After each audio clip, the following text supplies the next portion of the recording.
So since we are going to be analyzing our samples through immunoplot analysis, the cool part is that we can just run the experiment once to where we grow the cells and do them in as many duplicates as we need or triplicate as we need. And we can make sure to collect enough sample to look at all the stuff that we need to look at the same time.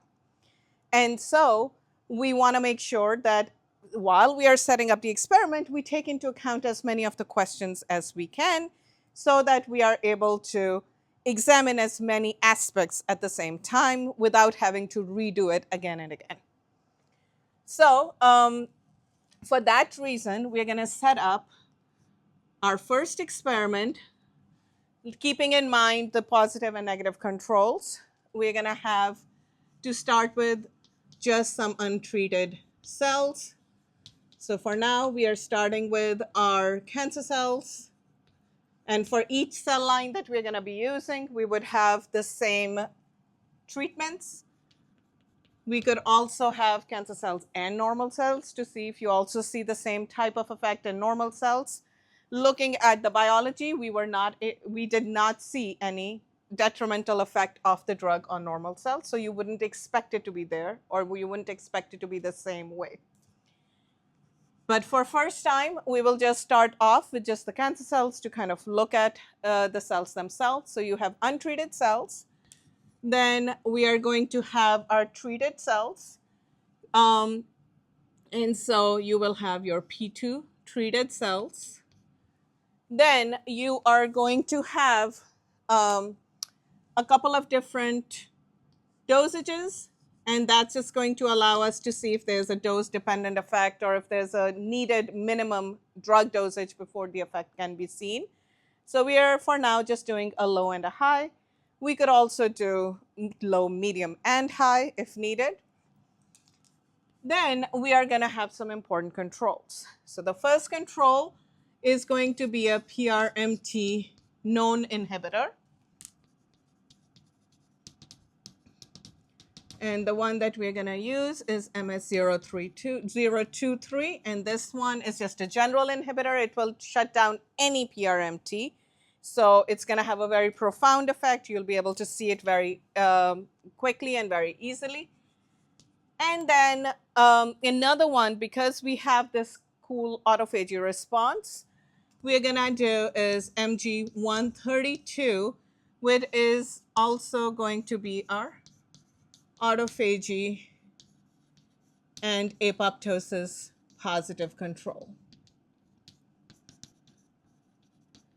And this one is a proteasome inhibitor, so it prevents the proteasome from working properly, so you get all this buildup of ubiquitinated proteins leading to eventually death and autophagy response. So these two are our positive controls, and this one, untreated cells, would be our negative control. And these two are the actual treatment with the drug in question.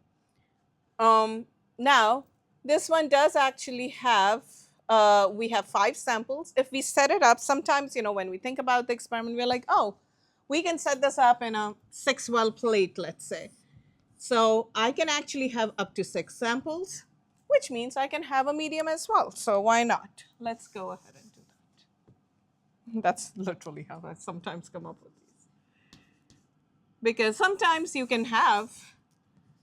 have to remove samples because you don't have enough space. But in this case, we actually have a space. So this will give us even more ideas of what we need to do.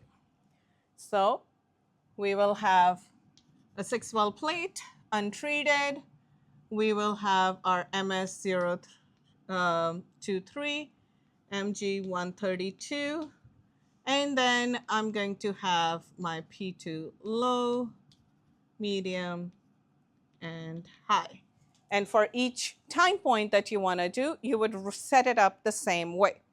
By doing this, it also allows you to calculate how many plates you might need, how many cells you might need, and how much media and drug and all those other things you will need as well. So for this one, we will need to run a few treatments for sure.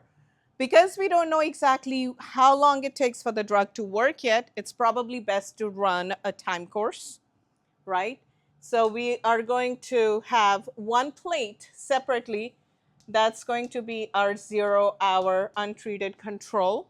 And then we can have several plates, one for each time point.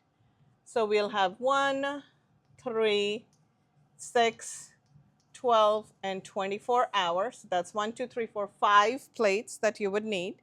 5, 6, 12 plates to run the experiment, right? And then to make sure that we know if it is irreversible, maybe we'll do one at a later point, like a much later point, 72 or 96. So